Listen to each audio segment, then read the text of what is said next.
Gewoonlik is ouers baie betrokke by hulle kleutertjies se slaaptydrituele.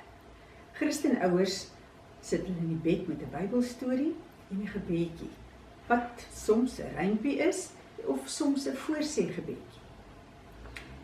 Wanneer 'n kind dan in die skool kom, is daar dikwels gaping, want hy weet nog nie self hoe om te bid nie.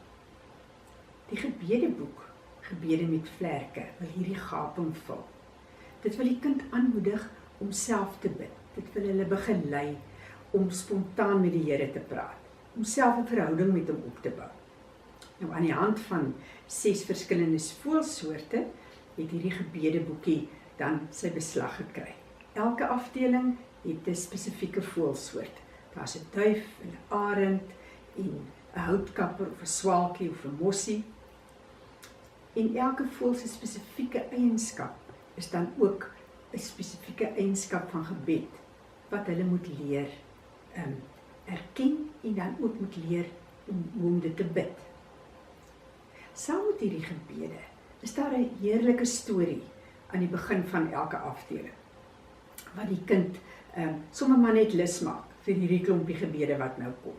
En aan die einde van elke gebed is daar aktiwiteite wat hulle self kan doen, 'n teksversie wat hulle in 'n penneblikkie kan sit, of 'n aktiwiteit, 'n opdrag, gaan gee vir jou mamma 'n drukkie as jy kwaad was vir haar.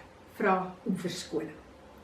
Selfs prentjies wat hulle kan inkleer van die voeltjie waarmee hulle nou besig is. My hoop met hierdie boekie is dat elke laerskoler, dat hulle sal leer hoe om te bid, dat hulle sal gemaklik raak, spontaan raak, dat dit nie net vir hulle 'n pligpleging sal wees nie, maar regtige avontuur. En dat hulle langs die pad sal leer dat gebed so natuurlik soos asemhaal is, en dat dit 'n vreugde is om saam met God hierdie pad te stap.